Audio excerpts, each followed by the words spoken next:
waxaan rabaa shacabka Soomaaliyeed inaan maantay u sheego inaan marqaati ka ahay macaawanadii ugu horeysay ee abaaraha gurmadka abaaraha ay u keeneen dawladdii ugu horeysay oo ah dawladda isku tagga Imaaraadka Carabta oo ka jawaabtay dalabkii ahaa in shacabka Soomaaliyeed ee abaaruhu ay culayska ba'an ku hayaan ugu soo gurmadaan waxaan rabaa halkan inaan ugu mahad celiyo waana soo gaartay gurmadkiinii waana ku mahadsantihiin waana gurmadkii ugu horeeyay oo dal walaalo ah uu nala soo gaaro sidoo kale waxaan rabaa halkan inaan ka xuso in shacabka Soomaaliyeed ay markasto qalbi iyo niyad wanaag ku soo dhaweynayaan walaalahood shacabka iyo dawladda Imaaraadka Carabta waxaan leeyahay anoo ka wakiil ah waa ku mahadsantihiin waxaan rabaa halkan inaan sidoo kale ka cadeeyo madmadowgiisoo kala dhex galay labada dal Soomaaliya iyo dawladda Imaaraadka Carabta ee ka bilowday dhacdadii Abriil 2018 ee halkan ka dhacday airportka waxaan rabaa inaan u muujiyo inaan ka xunnahay waana ka raali galinaynaa walaalaheen laba dalo walaala ayaan nahay wixii dhacay waxaan leeyahay horay aan uga soconno waa ku mahadsantihiin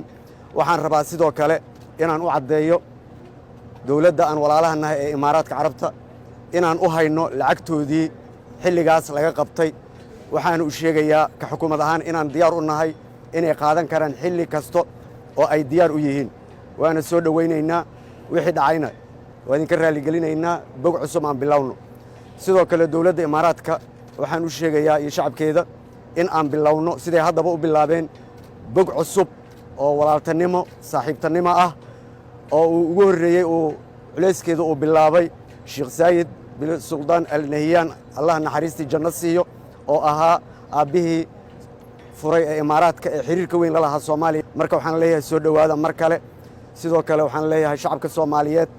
meel kasta aad joogtiin waad ogtihiin dawladda Imaaraadka Carabta ganacsatada iyo shacabka Soomaaliyeed way soo dhaweeyeen dalkoodii ayay ku soo dhaweeyeen ilaa haddana xiriirka ganacsiga ayaan la leenahay oo meel weyn maraya waxaana leeyahay xiriirka meesha laga sii wado gacan qabsiga meesha laga sii wado mucaawinada meesha laga sii wado waxaan rabaa inaan si gaar ah ugu mahad celiyo safiirka Maxamed Al Cusmaan oo xaqiiqdii arrintan hormuud u ahaa dadaal iyo juhdi badan ku bixiyay waxaan rabaa halkan inaan baaq kale uga diro dhammaan dawladaha aan saaxiibada aan nahay